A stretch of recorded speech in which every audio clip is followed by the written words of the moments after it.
நிஜாமுதீன் என்ன சொல்ல வந்தீங்க? குறுக்கிட்டீங்க, சொல்லுங்க. தனலட்சுமிங்கிறவங்க ஒரு வேதாந்த நிறுவனத்துடைய ஒரு குரலாகவே தான் ஒழிக்கிறார், ஒரு கைகூலி போன்று. அவருக்கு என்ன நடந்ததுன்னு தெரியல. அந்த பகுதி மக்களுடைய குரல் இன்னைக்கு அதுவா தானே இருந்துச்சு. அன்னைக்கு அவங்களுடைய குரல் தவறாக இருக்கிறது. போராட்டமே ஸ்டெர்லைட் ஆலையை விரிவுபடுத்துவதற்கான போராட்டம் என்று அதுவும் நடந்திருக்கு. அது நடக்கல. அந்த நேரத்தில் வேதாந்தா நிறுவனத்தை விரிவுபடுத்த வேண்டும் என்ற போராட்டம் எதுவுமே நடைபெறவில்லை. அந்த பகுதி மக்கள், அந்த பகுதியில் உள்ள நபர் விரிவுபடுத்தணுங்கிற கோரிக்கை 100 நாள் போராட்டமே அதுதான் என்கிறார். வேதாந்தா நிறுவனத்தை எதிர்த்து போராட்டமே நடக்கவில்லை என்கிறார். நீங்க ஒண்ணு சொல்றீங்க, நீங்க ஒரு டீம் அதை மூடணும்னு சொல்றீங்க, இவர்கள் அதை விரிவுபடுத்தணும் ஒரு போராட்டத்தை நடத்திட்டு இருக்காங்க. வாழ்வாதாரம் பாதிக்கப்பட்ட நிலையில ஒரு கோரிக்கை வைத்திருக்கார். அவர்களுக்கு மாற்று வாழ்வாதாரம் செய்ய வேண்டியது தெரியாம சொல்றாங்களா அந்த பகுதியில் உள்ள மக்கள்? இல்ல, இந்த தனலட்சுமி என்பவருடைய வார்த்தை நீங்க தனிப்பட்ட அவங்க விரிவுபடுத்தணும்னு சொன்னேன்னு சொல்ல, அது எப்படி இல்லை அவங்களுக்கு தெரியாது நீங்க எப்படி சார்? இல்ல, அப்ப நடந்த போராட்டமே விரிவுபடுத்த நடந்ததால அவர் சொன்னாங்க. விரிவுபடுத்துவதற்கும் நடந்துச்சு, அதை தவறாக மடைமாற்றினார்கள் அவங்க சொல்றாங்க. நீங்க கேட்கும்போது அது மறுக்கிறாங்க. அப்படி மத்த முழுவதற்காக நடக்கலை, அரசியல் பண்ணப்பட்டது அப்படின்றாங்க. ஒரு மக்கள் போராட்டத்தை கிட்டத்தட்ட 82 முறை விஷவாயு கசிவு ஏற்பட்ட ஒரு நிறுவனத்தை மூடுவதற்கான நடவடிக்கையை, மக்களை உயிர் காக்கக்கூடிய பிரச்சனையை கொச்சைப்படுத்துவது போன்றுதான் தனலட்சுமியுடைய பேச்சு அமைந்திருந்ததை ஒழிய மக்கள் நலனுக்காக அல்ல என்ற நிலையில அவர் காட்டுகிறார். 82 முறை எப்போல சொல்லுங்க மேடம். சார், நான் ஒண்ணு சொல்றேன், மக்கள் கொச்சைப்படுத்துறதுக்காண்டின்னு சொல்றீங்களா? மக்களை கொச்சைப்படுத்துறதே கிடையாது. இப்போ நாங்க 2018 இருந்து சிலை கூடி இருக்கு. யாராட்டும் இந்த வேலை இல்லாதவங்களை இங்க பாத்தீங்களா? அவங்களோட நிலைமை எப்படி இருக்குன்னு யாராட்டும் அரசாங்கம் எது கேட்டுச்சா? இப்ப அதுல எல்லாம் பெரிய அரசியல் தலைவர்கள்லாம் போய் உட்கார்ந்தாங்களா அந்த 100 நாள் போராட்டத்துல? ஏன் எல்லாரும் அந்த 100வது நாள் ஏன் நடந்து போகல? அவங்க பின்னாடி மக்களை மட்டும் அது அன்னைக்கு இது தனி குற்றம் தெரியாம மக்கள் நடந்து போனாங்கல்ல, அதை ஏன் தடுக்கல? எதையே தடுக்கல, தடுத்துருக்கணும்ல. மக்கள் அப்பாவி மக்கள் அப்பாவி மக்கள் வீடுல போயிருக்கு. நம்ம தடுத்திருக்கணும்ல. நம்ம பெரிய பெரிய அரசியல் தலைவர்கள் அதுல உட்கார்ந்து இருந்தாங்கல்ல, அவங்க தடுத்துக்கலாம். மக்கள் அறியாமலதானே போனாங்க, போனாங்க. ஏன் சார் இப்ப மூடிட்டு இருக்க நிலைமையில கூட ஸ்டெர்லைட் ஆக்சிஜன் சொன்னிச்சு. ஆனா அத கூட பொருளியா என்ன சொன்னாங்க தெரியுமா? அந்த கம்பெனி கையிருக்க ஆக்சிஜன் கம்பெனிக்கு மட்டும்தான் செயல்படும், மக்களுக்கு கொடுக்கவே முடியாது அப்படின்னு பொருளி பரப்பினாங்க. 10,000 மக்களுக்கு மேற்பட்டவங்களுக்கு ஆக்சிஜன் தயார் பண்ணி கொரோனா காலத்துல கொடுத்துச்சு. நாங்களே பாதிக்கப்பட்டிருக்கோம். டாக்டர் எல்லாம் கை தட்டி வரவேற்றாங்க. ஆக்சிஜன் வாங்கினாங்க, ஓடி ஓடி வாங்கினாங்க ஆக்சிஜன் லாரி வரையும். அப்ப அன்னைக்கு பொருளி எல்லாம் ஒவ்வொரு விஷயத்திலயும் ஸ்டெர்லைட்ல பொருளி கலப்பிதான் ஸ்டெர்லைட் மூடப்பட்டது. அதுக்கப்புறம் சொன்னீங்க கழிவுகளை எல்லாம் கடல்ல கலக்காங்கன்னு சொல்லி ஒரு பொருள் சொன்னீங்களே. இந்த கழிவுகளை கலக்கணும்னா அங்க இருந்து எந்த பைப் லைன் கடலுக்கு போச்சு? அதை யாராட்டும் நிரூபிக்க பாப்போம். இது வரைக்கும் நிரூபிங்கன்னு சொல்றாங்க. போனோம்னா பைப் லைன் வேணும். அப்படி பைப் லைன் கடல் வரைக்கும் ஸ்டெர்லைட் எங்க இருக்கு, கடல் எங்க இருக்கு, அங்க வரைக்கும் பைப் லைன் போட்டிருக்குன்னு போட்டுக்கிறத யாராச்சும் நிரூபிங்க. மக்களை சும்மா திசை திருப்பி கேன்சர் வருது. நீங்க 2018க்கு அப்புறம் கேன்சர் வரலையா தூத்துக்குடியில? ஸ்டெர்லைட் மூணதுக்கு அப்புறம் தமிழகத்துல 10வது இடத்துல கூட நம்ம தூத்துக்குடி இல்ல. தூத்துக்குடி 10வது இல்ல. தனலட்சுமி மேடம் பயமுறுத்தி மக்கள்கிட்ட வேண்டாத விவாதத்தை சொல்லி உங்களுடைய ஆதங்கம் புரியுது. நான் அவர்கிட்ட பதில் வாங்கிட்டு வந்துடுறேன். 82 முறை கசிவு ஏற்பட்டுங்கிறீங்க, அதனால என்ன பாதிப்பு ஏற்பட்டுச்சு?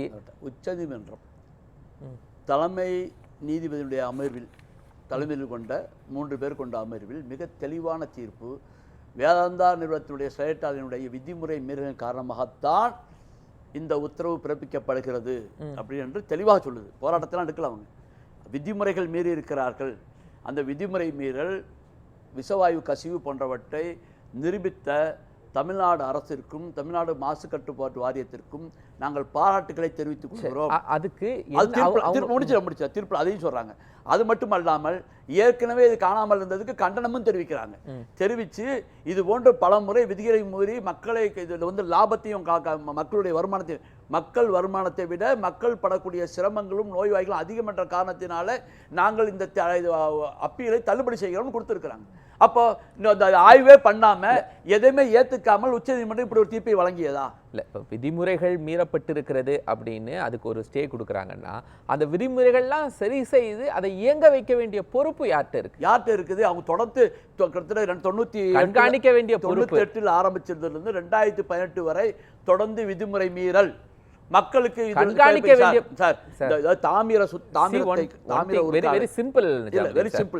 அதை கண்காணிக்க வேண்டிய பொறுப்பு எல்லா நிறுவனங்களும் இருக்கிறது. ஆமா, ஒடிசாலையும் இயங்குது, ஆமா, குஜராத்லயும் இயங்குது.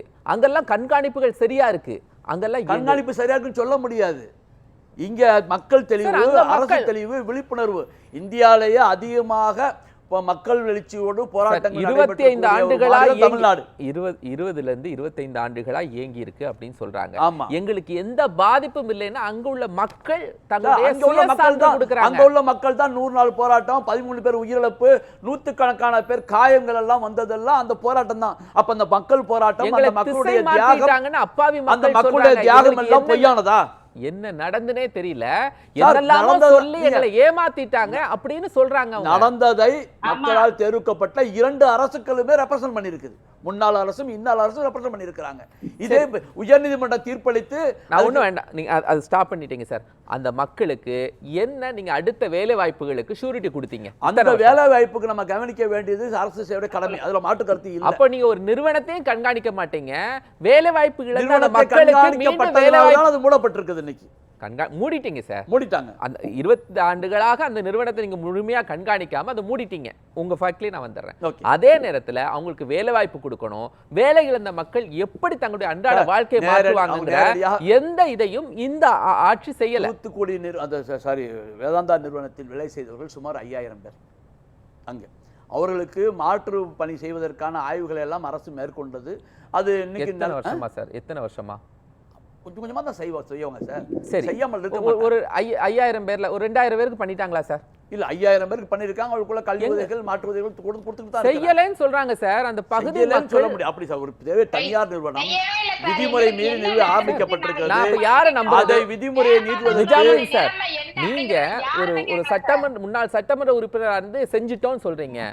அந்த பகுதி மக்கள் தங்களுக்கு எதுவுமே கிடைக்கல அப்படி 2 பேரும் சொல்றாங்க. தான் இதை பார்க்கிறேன் ஒழிய கிட்டத்தட்ட இந்த போராட்டத்துல மிகவும் வைக்க செல்வாஜி இருக்கார் மதிமுக தொடர்ச்சியாக இதுக்கான மிகப்பெரிய போராட்டத்தை ஏற்படுத்தி கொண்ட கட்சி அது. அந்த ஒவ்வொரு அணுகத்திலும் அவர்கள் இருக்கார்கள் மறக்க முடியாது. அவர்கிட்ட கேட்டிருக்கேன். அப்ப எல்லாமே பொய்யா இருக்கு. அந்த மக்கள் அப்ப 13 பேர் உயிரிழந்ததுன்னு ஆரம்பிச்சு 100 நாள் போராட்டம் தமிழகமே சந்திச்சு போனுச்சு. மிகப்பெரிய உதாரணம். அவங்க சொல்றதை கேளுங்க. நிஜம் சார், அவங்க சொல்றதை கேளுங்க. எல்லாரும் நம்பதான் செய்வாங்க. சாமியை பார்த்தானே நம்புவாங்களா? கெட்ட விஷயங்களை மக்கள்கிட்ட போய் கேன்சர்ங்கிற ஒரு நோயை போய் நீங்க பயமுறுத்துற அளவுக்கு போய் தூண்டுதல். அந்த 100 நாள் இதுலயும் கேன்சர் வந்து அவன் செத்துட்டான், இவன் செத்துட்டான் எல்லாம் பேட்டி கொடுத்தாங்களே. இப்ப கேன்சர்ல சாவறவங்களை போய் கணக்கெடுங்க சார். கேன்சர்ல போய் சாவறவங்களை போய் தூத்துக்குடி பெரியாசுல போய் கணக்கெடுங்க. 2018க்கு அப்புறம் எத்தனை பேர் செத்துருக்காங்கன்னு சொல்லி கணக்கெடுங்க சார். எத்தனை பேர் செத்துருக்காங்க கொண்டு வாங்க, என்ன வழக்கு வந்திருக்குன்னு பார்ப்போம், ஆய்வு பண்ணுவோம். அந்த மக்களுக்கு மாற்று ஏற்பாடுகள் பாருங்க, அந்த மக்களுக்கு மாற்று ஏற்பாடு பண்ண வேண்டும் என்பது மாற்று கருத்து இல்லை. அப்ப அவங்களுக்கு ஏதோ ஒரு அச்சம் மூட்டி இருக்கிறீங்க. எந்த அச்சமும் மூட்டப்படவில்லை. அவங்க சொல்றாங்க மக்கள் வாழ்வாதாரம் பாதிக்கப்படும், கடலோர மாவட்டங்கள் பாதிக்கப்படுகின்றன. 3 நிறுவனங்களால் தொடர்ச்சியாக பாதிக்கப்பட்டு கொண்டிருக்கிறாங்க. இப்பதான் நீங்க வாரீங்க. சரி, 8 வருஷமா வாரம் மனு தரங்கன்னு கொடுக்காங்க. இன்னைக்கு மக்களா எல்லாரும் வந்து எழுப்பிதான் வந்ததுதான் இந்த வந்து செலையிட தரங்கிற ஒரு 1000க்கு மேற்பட்ட மக்கள் வந்திருப்பாங்க. எப்படி 10,000 பேராட்டு வந்திருப்பாங்க.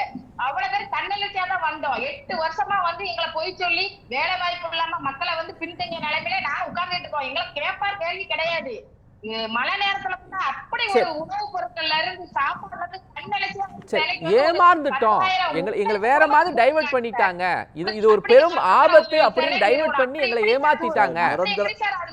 ஆலை மூடல் என்பது நிரந்தர தீர்வு. ஆலை மூடுதல் என்பது நிரந்தர தீர்வு. ஒரு நிமிஷம். சரி, ஓகே. சரி madam, Dhanalakshmi madam, Dhanalakshmi madam, சரி சொல்லுங்க. ஆலை மூடல் என்பது நிரந்தர தீர்வு. இப்போ டெல்டா மாவட்டங்களில் வேதியியல் பொருட்கள் உற்பத்தி ஆலை கூடாது என்ற தடையை கொண்டு வந்தாங்க. அந்த ஆலயம் கொண்டு வந்தால் நாகப்பட்டினம் ஃபுல்லாக வேலை வாய்ப்பு கிடைக்கும். நாகப்பட்டினம், திருவாரூர், தஞ்சாவூர் எல்லாம் டெல்டா மாவட்டம் வேலை வாய்ப்பு தான் கிடைக்கும். அதுக்காக அங்கே உள்ள அரிசி உற்பத்தியை நிறுத்திவிட்டு அந்த மாவட்டங்கள்லாம் வந்து பெட்ரோலிய பொருட்கள் உற்பத்தியாக கூடக்கூடாதுன்னு தடை வச்சாங்களே, அப்ப அந்த தொழிற்சாலை வராதா? நீங்க அது மக்களுக்கு நன்மைக்கு வராதா? தூத்துக்குடி மாவட்டத்துக்கு நான் வந்துறேன். தூத்துக்குடி மாவட்டத்துக்கு வாங்க. வேதாந்தா மக்களுக்கு நிறுவனம் ஸ்டெர்லைட்டை நீங்க மூடிட்டீங்க சார். மூடிட்டீங்க. மூடிட்டீங்க சார். மூடிட்டீங்க. அது இருக்கட்டும். இப்போ அவர்களுக்கு வேலை வாய்ப்புக்கு இந்த 4 ஆண்டுகள்ல எத்தனை தொழிற்சாலைகளை அதுக்கு ஈக்குவலா நீங்க கொண்டு வந்தீங்க சார்? தொழிற்சாலைகள் என்பது உடனடியாக கொண்டு வரதுக்கான வாய்ப்புகள் கிடையாது. மக்களுக்கு மாற்று வேலை வாய்ப்புகள் கொடுக்க வேண்டும், அவர்களுக்கு நிவாரணங்கள் கொடுக்க வேண்டும் என்பது எங்களுக்கு யாருக்குமே மாற்று. எந்த ஆண்டு அரசு செய்யணும். நாங்க அரசு செய்யணும் சார். 4 ஆண்டுகளா என்ன சார்? அதாவது இன்னைக்கு பிரச்சனை 6 மாதத்துக்குள்ள செய்ய முடியல. 4 ஆண்டுகள்ல என்ன செஞ்சீங்க அந்த மக்களுக்கு? 4 ஆண்டுகள் செய்யலங்கிறதுக்காக ஒரு மக்களை கொல்லக்கூடிய ஒரு விஷவாயுவை உற்பத்தி பண்ணக்கூடிய ஒரு ஆலையை தொடர்ந்து நடத்த வேண்டுமா? சொல்லுங்க. தொடர்ந்து அந்த அங்க உற்பத்தி ஆகிற தாமிரம் தமிழ்நாடு அது எத்தனை பிரச்சனை தமிழ்நாட்டுக்கு பயன்படுது? எத்தனை சதவீதம் பயன்படுது? அனைத்துமே வெளிநாட்டுக்கு ஏற்றுமதி பணம் சம்பாதிப்பதற்காக தமிழ்நாட்டு மக்களின் உயிரை பணயம் வைக்க வேண்டுமா? சரி, இப்படி ஒரு அனுமதியை ஆலைக்கு கொடுத்ததே தவறு. நான் கணேசன் வந்துடுறேன். கணேசன் சார் சொல்லுங்க. கணேசன் சார் பேசுங்க. ஐயா சொல்றாங்க உயிரை கொடுத்து விஷாக்கள் உற்பத்தி பண்ற தொழிற்சாலைய நம்ம லாபம் வருதுன்னு வர முடியுங்க. நான் ஒரு கேள்வி கேட்கிறேன். 22 வருஷமா அந்த சென்னைக்கு ஓடுது. எத்தனை விஷவாயு வருது? எத்தனை பேருக்கு யாருக்கும் பாதிப்பு ஏற்படுது?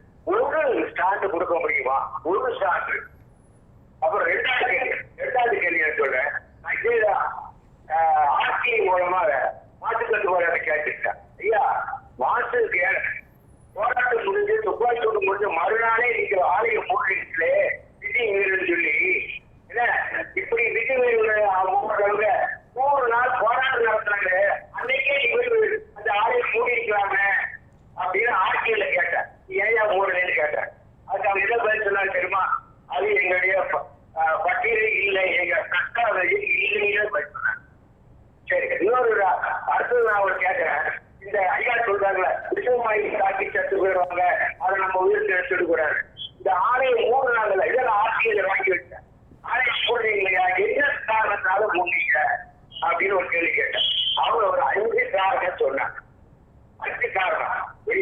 அந்த 5 காரணத்தையும் பார்த்துட்டு தேசிய பருவ தீர்வான இவங்க சொன்ன காரணத்தை நேர வந்து விசாரிச்சாங்க.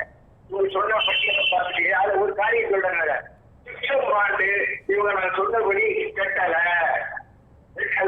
அது காரணம் ஃபேக்டரி 22 வருஷம் ஓட்ட ஃபேக்டரி, யாருக்கும் எந்த உடல்பாதையும் இருக்காது இல்லாத ஃபேக்டரி, இன்னைக்கு 25,000 வாழ்வாதார ஃபேக்டரிய சொன்ன காரணம் சொன்ன காரணம் சுப்ரீம் கோர்ட்ல சொன்னது, ஹைகோர்ட்ல சொன்னது, எதிர்த்து சொன்னது. நான் சொல்றேன், இது இருக்கு ஆட்சியில் இருக்கு. யாருனாலும் எடுத்து பார்த்துக்கலாம். அது நான் சொன்ன ஸ்பெசிபிகேஷன் மாதிரி கட்டல. நான் சொல்லி 40 நாள் ஆச்சு, அதனால அது சரியில்லை. 2வது என்ன சொல்லிக்காங்க, நீங்க ரசாயன சுயத்தை தாண்டி ஒரு அப்ளிகேஷன் கொடுத்தீங்க, அதை நான் அப்ரூவ் பண்ணல, கிளாரிபிகேஷன் கேட்டுல அதுக்குள்ள அது நடத்திக்கிட்டே இருக்கீங்களே, அதனால போடுறேன்.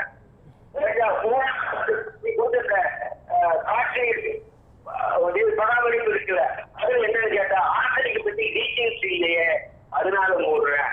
அதுக்காக என்னடா செய்யறா, நீ காப்பர் ட்ராக் ரோட்ல கட்டிருக்க, அதனால உற்பத்தி ஓட தடைப்படுது, நிலத்தை நீர் பாதிக்கப்படுது. இது ஒரு காரணம்.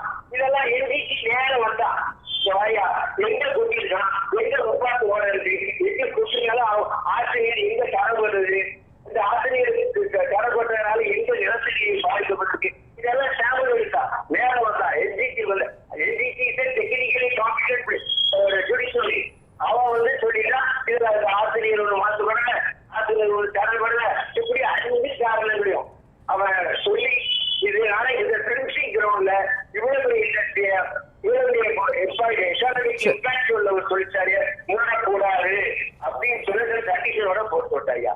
இதான் நடந்துச்சு. ஐயா சொல்றது உண்மையா இருந்தா அரசாங்கம் சொல்லுங்க, குற்றச்சாட்டுகளே இருக்கலாமே. நான் பதில வாங்கிட்டு வந்துடுறேன்.